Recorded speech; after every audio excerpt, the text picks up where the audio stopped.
नमस्कार, बहुत बहुत स्वागत है आप सभी का भारत 24 पर और मैं हूं आपके साथ पूर्णिमा मिश्रा। देश भर की तमाम बड़ी खबरें एक ही जगह पर अखंड भारत में आप तक पहुंचाएंगे। और आगे बढ़ने से पहले इस वक्त की एक ब्रेकिंग न्यूज आपको बता दें। सुभाष चंद्र बोस की जयंती के मौके पर धीरेंद्र शास्त्री का बयान, ये कहते हुए कि कुछ लोग हिंदू होकर हिंदुओं पर सवाल उठाते हैं। ये कहना है धीरेंद्र शास्त्री का, तुम हमारा साथ दो, हम हिंदू राष्ट्र बनाएंगे। अगर तुम सनातनी हो तो मेरा साथ दो। धीरेंद्र शास्त्री का यह बयान आया है। धर्म विरोधियों को हमें जवाब देना है, यह भी कहना है धीरेंद्र शास्त्री का।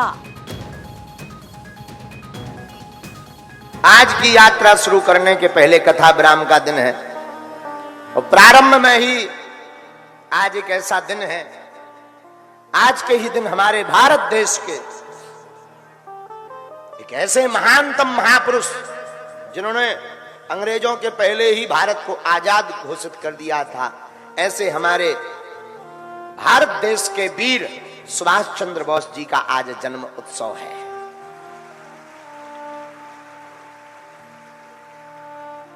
और सुभाष चंद्र बोस जी के जन्मोत्सव पर उनका एक नारा था, तुम मुझे खून दो मैं तुम्हें। लेकिन हमने आज एक नया नारा बनाया है भारत के इतिहास में, तुम मेरा साथ दो हम हिंदू राष्ट्र बनाएंगे। हाँ, तुम हमारा साथ दो हम हिंदू राष्ट्र बनाएंगे। और एक बात हम प्रार्थना करेंगे भारत के लोगों, अब चूड़ियां पहनकर घर में मत बैठो। ये केवल बागेश्वर धाम पर उंगली उठाने की बात नहीं, प्रत्येक सनातनी पर उंगली उठाई है, अब बाहर निकल करके बताना ही पड़ेगा। और इस बात को सुनने के बाद अगर नहीं निकले तो हम तुमको बुजदिल मानेंगे, बुजदिल। और इस पर और ज्यादा जानकारी के लिए हमारे संवाददाता अखिलेश सोलंकी इस वक्त जुड़ चुके हैं। अखिलेश, क्या धीरेंद्र शास्त्री एक बार फिर से इस तरीके का बयान देते हुए इस मौके को भुनाने की कोशिश कर रहे हैं और जन समर्थन जुटाने की कोशिश कर रहे हैं, या फिर कोई और मायने इनके बयान के निकाले जाए? बिल्कुल, जिस तरह से वो घिरे हुए हैं और लगातार विचलित हैं, जो हमने देखा है कि बार बार वो इस बात से सामने आ रहे हैं और हिंदुत्व को ढाल बना रहे हैं और धर्मांतरण का जो मुद्दा है उसको लेकर हिंदुत्व की एक तरह से जो राजनीति होती है, अब ये अलग तरह की राजनीति है, संतों की राजनीति है। तो जिस तरह से उन पर अटैक हुआ था कि अंधविश्वास फैला रहे हैं, उन्होंने हिंदुत्व को ढाल बनाई है। और आप देखिए पूर्णिमा, इसमें जो लास्ट में वो सेंटेंस कह रहे हैं वो एक तरह का भड़काऊ भाषण है कि आप अगर चूड़ियां पहन के रखेंगे, घर में बैठे हैं, नहीं निकल रहे हैं, बुजदिल हम कहेंगे, तो इसको हम किस कैटेगरी में रखें? तो हिंदुओं को जगाने की बात है या भड़काने की बात है, ये देखना बहुत दिलचस्प होगा। जी, बहुत बहुत शुक्रिया अखिलेश जानकारी के लिए। आपने सुना धीरेंद्र शास्त्री का ताजा बयान आज के इस मौके पर। और आइए अखंड भारत में अब आगे बढ़ते हैं और आपको दिखा देते हैं 2 मिनट में भारत। संसद भवन में नेताजी को दी गई श्रद्धांजलि। पीएम, लोकसभा स्पीकर और सांसदों ने नेताजी को नमन किया। शिमला में 26 जनवरी से शुरू होगा कांग्रेस का हाथ से हाथ जोड़ो अभियान। हिमाचल के हर घर तक राहुल गांधी सोच को पहुंचाएगी कांग्रेस। तलवार से केक काटते राम रहीम का वीडियो वायरल। अवतार माह पर राम रहीम ने केक काटा। 40 दिन की पैरोल पर जेल से बाहर है डेरा सच्चा सौदा प्रमुख गुरमीत राम रहीम। जयपुर के महारानी कॉलेज में बवाल। छात्र संघ कार्यालय के उद्घाटन के दौरान छात्रों के 2 गुटों में मारपीट। राजस्थान विश्वविद्यालय छात्र संघ अध्यक्ष निर्मल चौधरी के साथ मारपीट।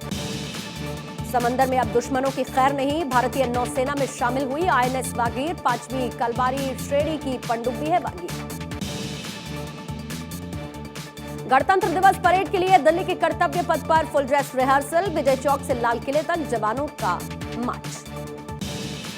गणतंत्र दिवस पर फ्लाई पास्ट करेंगे वायुसेना के 50 विमान। नेवी का IL-38 भी होगा शामिल।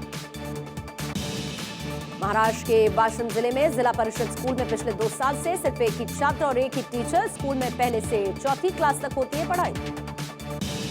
गाजियाबाद में युवती को रील बनाना भारी पड़ा। सड़क किनारे गाड़ी खड़ी करके रील बनाई थी। गाजियाबाद पुलिस ने 17,000 का चालान काटा।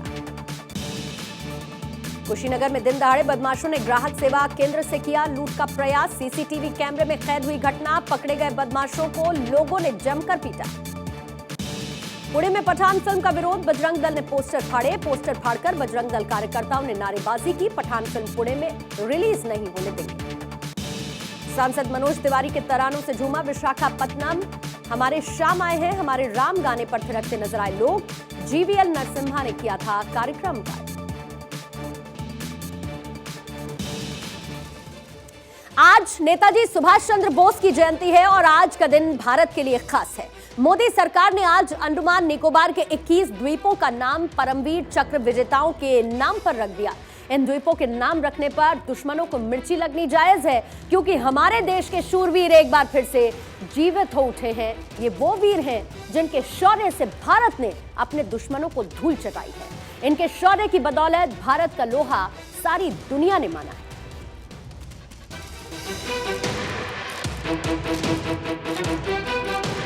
शौर्य वीरों को पीएम मोदी का नमन। 21 शूरवीरों के नाम अंडमान के द्वीप। प्रधानमंत्री नरेंद्र मोदी ने जब से दिल्ली में सत्ता संभाली है, जवानों के लिए लगातार एक से बढ़कर एक काम किए जा रहे हैं।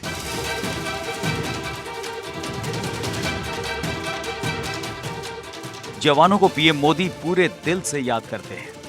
जवानों से मिलने का कोई भी मौका नहीं छोड़ते। दिवाली का दिन भी वो जवानों के साथ खास तौर पर बिताते हैं। पीएम मोदी वीरों के शौर्य को खूब याद करते हैं और एक बार फिर से उन्होंने ऐसा ही किया। पराक्रम दिवस के मौके पर पीएम मोदी ने देश के पराक्रमी जवानों के नाम पर आइलैंड का नाम रखा। अंडमान निकोबार के 21 द्वीपों का नाम परमवीर चक्र विजेताओं के नाम पर रखा गया है।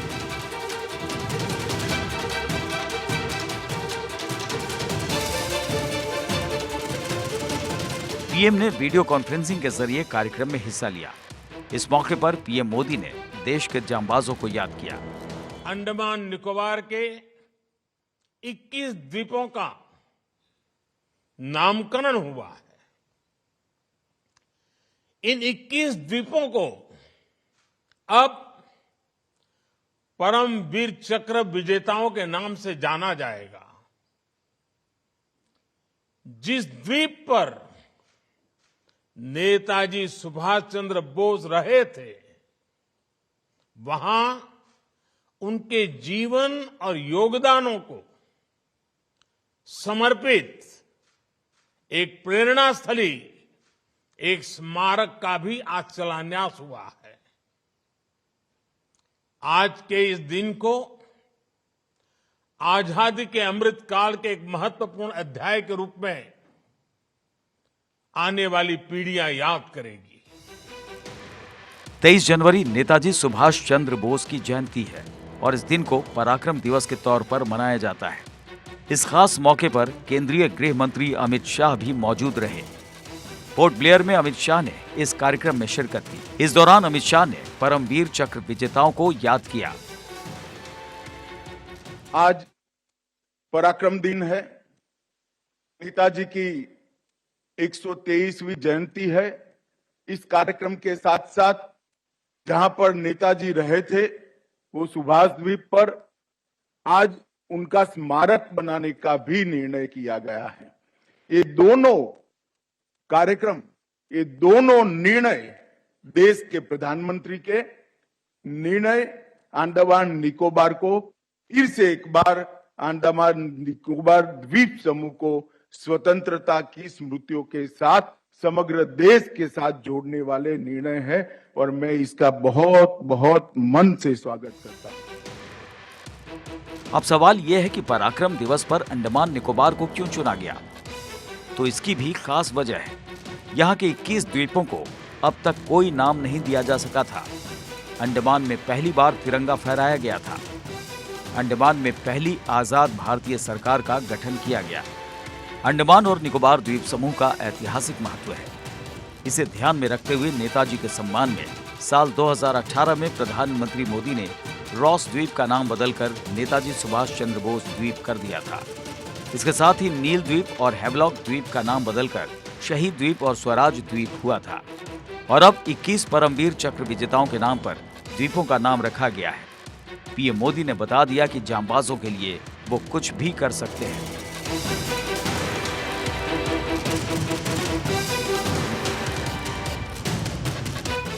और आइए अब आपको ये भी दिखा देते हैं कि कौन कौन से 21 परमवीर चक्र विजेताओं के नाम पर द्वीप का नाम रखा गया है और उसकी डिटेल्स आपके सामने है, जिसमें सबसे पहले जिस नाम का हम जिक्र करेंगे वो है सूबेदार जोगिंदर सिंह। सूबेदार जोगिंदर सिंह जिनके नाम पर एक द्वीप का नाम रखा गया है। जो अगला नाम है वो है सूबेदार मेजर संजय कुमार का, और इसके साथ ही अब इन नामों के साथ ही शौर्य और मनोबल और ज्यादा बढ़ेगा। सूबेदार मेजर रिटायर्ड ऑनसेरी, और इसके साथ ही कैप्टन योगेंद्र सिंह यादव का नाम भी रखा गया है।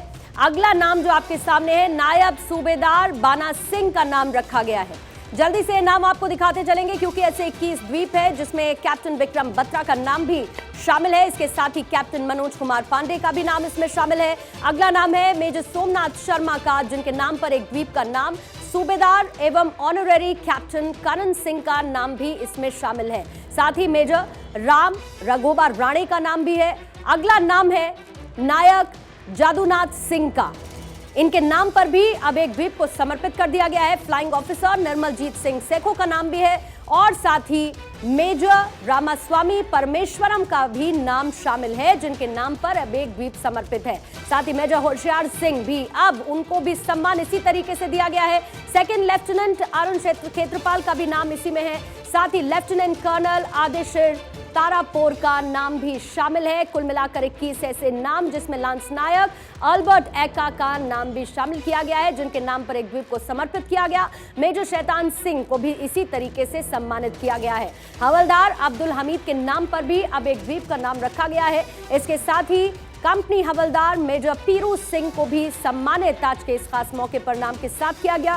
कैप्टन गुरबचन सिंह सालारिया का भी नाम इसमें शामिल है। 21 ऐसे शूरवीर जिनके नाम अंडमान के द्वीप किए गए हैं। कैप्टन गुरबचन सिंह सलारिया का नाम भी इसमें शामिल किया गया है, और इसका ऐलान प्रधानमंत्री की तरफ से किया गया, जो कि वर्चुअली इस कार्यक्रम से कनेक्ट हुए थे। और अब तक इन द्वीपों को नाम नहीं दिया गया था, लेकिन ऐसे में अब 21 ऐसे हमारे शूरवीर जिनके नाम पर इन द्वीपों का नाम रखते हुए इन्हें सम्मानित किया गया और इन द्वीपों को इन्हें समर्पित किया गया है। अगली खबर बीबीसी की डॉक्यूमेंट्री को लेकर, जिसपे बवाल बढ़ता जा रहा है, और इस बवाल में अब भाईजान की भी एंट्री हो चुकी है। वैसे तो भाईजान की ख्याति भड़काऊ भाषण देने वालों के तौर पर है, लेकिन केंद्र ने बीबीसी डॉक्यूमेंट्री ब्लॉक की तो एआईएमआईएम के अध्यक्ष के पेट में दर्द होने लगा। उन्होंने केंद्र पर निशाना साधते हुए इसको लेकर ही सवाल खड़ा कर दिया। ये रिपोर्ट देखिए।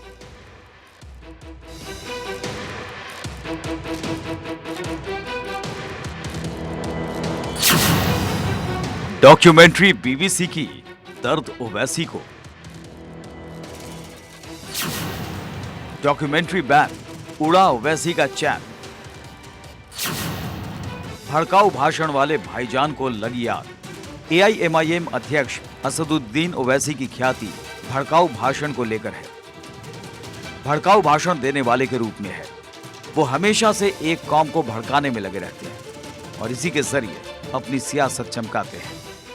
एक बार फिर से वो ऐसा ही करने में जुट गए हैं। सरकार ने बीबीसी डॉक्यूमेंट्री को ब्लॉक कर दिया, जिससे भाईजान यानी एआईएमआईएम अध्यक्ष असदुद्दीन ओवैसी के पेट में दर्द उठ गया। ओवैसी को डॉक्यूमेंट्री ब्लॉक रास नहीं आ रहा है। डॉक्यूमेंट्री बैन पर उन्होंने सवाल उठा दिया। बीबीसी का एक इंटरव्यू, एक प्रोग्राम है जो गुजरात के फसादात के ऊपर बीबीसी ने, वो उनका इंटरव्यू है। उस वक्त के गुजरात के मुख्यमंत्री, वजीर आला, जो अब देश के वजीर आजम और प्रधानमंत्री हैं, तो मोदी सरकार ने उस बीबीसी के इंटरव्यू को भारत में यूट्यूब पर, ट्विटर पर इसको बैन लगा दिया। गुजरात में आप नहीं थे मुख्यमंत्री, नहीं थे, मोदी नहीं थे, कोई आया था मार्स से,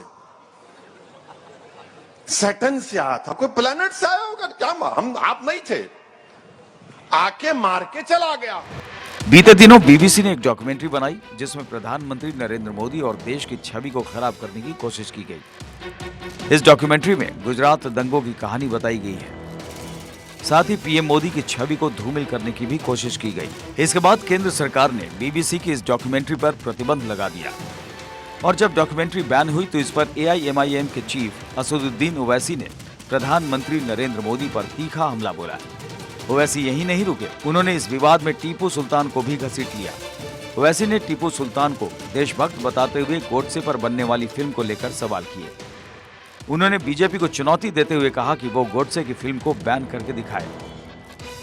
आपको बता दें कि BBC डॉक्यूमेंट्री में जिस तरह से प्रधानमंत्री नरेंद्र मोदी पर गुजरात दंगों को लेकर हमला किया गया है, उस पर लगातार विवाद हो रहा है। विपक्षी दल भी इस डॉक्यूमेंट्री को लेकर पीएम मोदी को घेर रहे हैं। TMC सांसद महुआ मोइत्रा ने कथित सेंसरशिप को लेकर सरकार की आलोचना की है। अब जबकि विपक्षियों ने मोदी सरकार पर हमला बोला, तो बचाव में केंद्रीय मंत्री किरेन रिजिजू आए और उन्होंने तंज कसा। रिजिजू ने कहा कि कुछ लोग BBC को सुप्रीम कोर्ट से ऊपर मानते हैं। ब्रिटिश ब्रॉडकास्टर BBC ने इंडिया द मोदी क्वेश्चन शीर्षक से 2 पार्ट में एक नई सीरीज बनाई है। इसका पहला पार्ट 17 जनवरी को जारी किया गया था। इस सीरीज में पीएम मोदी के शुरुआती दौर के राजनीतिक सफर पर बातें की गई हैं। बीजेपी का आरोप है कि इसे गलत तरीके से दिखाया गया है। केंद्र सरकार ने इस सीरीज के साथ साथ करीब 50 लिंक्स को भी ब्लॉक किया है। साथ ही इस डॉक्यूमेंट्री के ट्वीट और वीडियो को YouTube से हटाने का आदेश भी जारी कर दिया है। Bureau report, Bharat 24।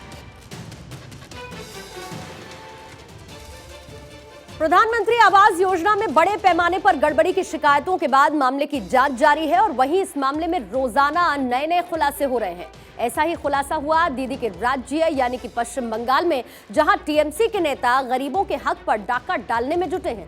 गरीबों को मिलने वाली PM आवास योजना के लाभार्थियों में उनका भी नाम शामिल है। खुलासे के बाद बंगाल में हड़कंप मचा है।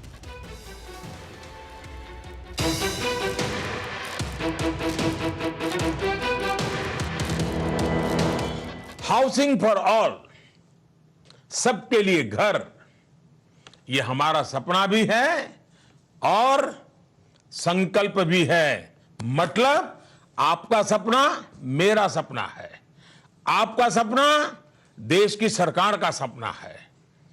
करोड़ लोगों के विशाल देश में यह संकल्प पूरा करना मामूली काम नहीं है। चुनौती बहुत बड़ी है, कठिन है और आजादी के इतने सालों का अनुभव कहता है कि सब संभव ही नहीं है। लेकिन उसके बावजूद भी ये गरीब की जिंदगी है, बिना घर रहने वालों की जिंदगी है, जिसने मुझे ये निर्णय करने की हिम्मत दी है। आपके प्रति प्यार ने, आपके प्रति मेरे दिल में जो लगाव है, उसके कारण इतना बड़ा निर्णय किया है। गरीब का सपना एक आशियाना हो अपना। मोदी सरकार गरीब के इसी सपने को साकार करने में जुटी है। लेकिन इस सपने को कुछ सफेद पोशों की नजर लगी है, वो भी ऐसी कि गरीब के हक पर डाका डाला गया। प्रधानमंत्री नरेंद्र मोदी का सपना है कि सभी गरीबों को मकान मिले। इस सपने को पूरा करने के लिए PM मोदी दिन रात एक किए हुए हैं। जिनका मुकद्दर ने साथ दिया वो मकानों के मालिक बन गए, लेकिन जिनकी किस्मत चमकने से पहले ही दगा दे गई वो मकान से महरूम रह गए। पश्चिम बंगाल में आज भी गरीब अपने हक के मकान के लिए दिन रात मशक्कत कर रहे हैं। जहां PM आवास पाने के लिए लोग विरोध प्रदर्शन कर रहे हैं, सांसदों को रोककर अपनी मांग को सांसद और विधायकों के सामने रख रहे हैं, लेकिन उनकी बात को सुना नहीं जा रहा है।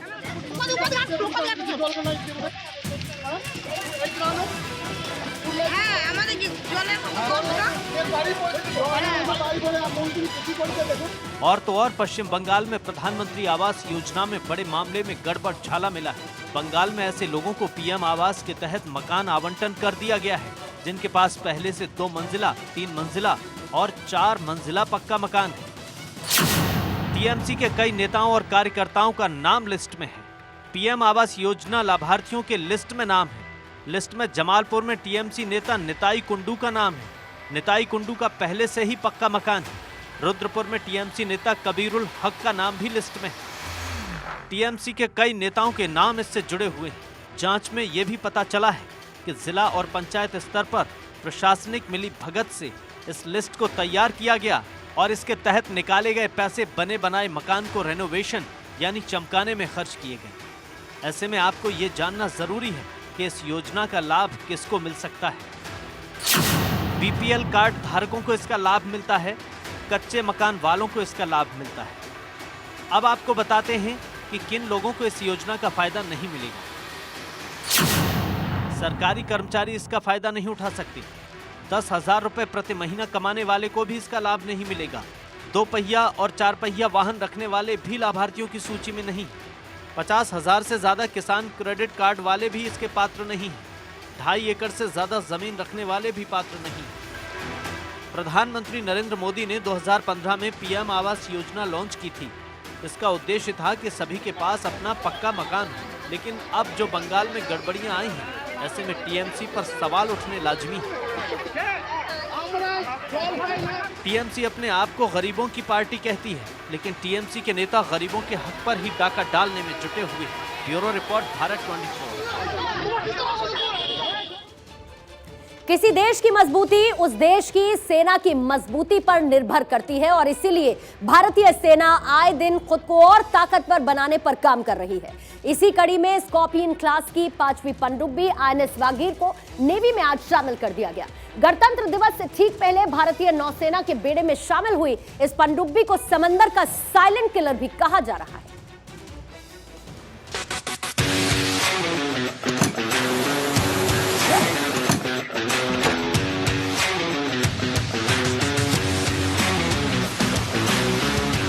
Diving station. Incoming torpedo, being 50. Countermeasures fired, 521.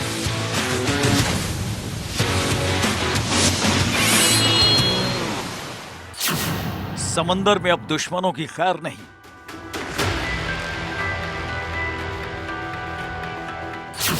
चीन और पाकिस्तान, हो जाओ सावधान।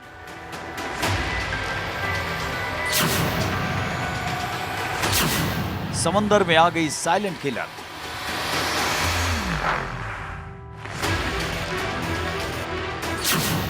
नौसेना में शामिल हुई सैंड शार्क।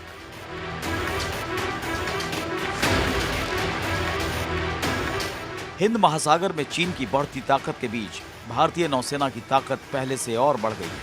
भारतीय नौसेना को 5वीं स्कॉर्पियन सबमरीन वागीर मिल गई है। कलौरी क्लास की 5वीं पनडुब्बी वागीर नौसेना में शामिल हो गई। इसे सैंड शार्क भी कहा जाता है।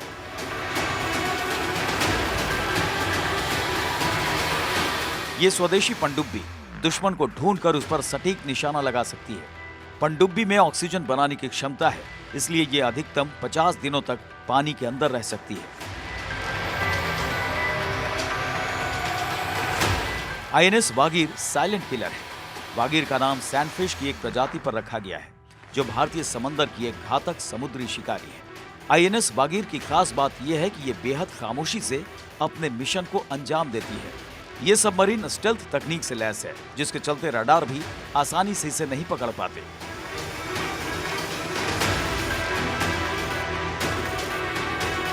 इसकी खूबियों को देखते हुए इसे सैंड शार्क का नाम दिया गया है। हिंद महासागर में बढ़ती चीन की चुनौती से निपटने में यह सबमरीन अहम साबित हो सकती है। इसके समुद्री ट्रायल्स 12 नवंबर 2020 से चल रहे थे। इसमें हथियार लगाने से लेकर सभी कामों को पूरा करने में मजगांग डॉक शिप बिल्डर्स लिमिटेड ने बाकी पनडुब्बियों से कम समय लिया है। इसे प्रोजेक्ट 75 के तहत बनाया गया है। इसका निर्माण भारत में ही किया गया है, यानी यह आत्मनिर्भर भारत के सपने को साकार करने की दिशा में अहम कदम है। आईएनएस वागीर का आदर्श वाक्य साहस, शौर्य और समर्पण है। हर भारतीय को विश्वास है कि दुनिया की सबसे आधुनिक पनडुब्बी आईएनएस वागीर हिंद महासागर में उतर चुकी है और अब अपने साहस का परिचय देते हुए शौर्य गाथा लिखेगी और पूरे समर्पण के साथ भारत की सेवा करेगी। Bureau report, Bharat 24।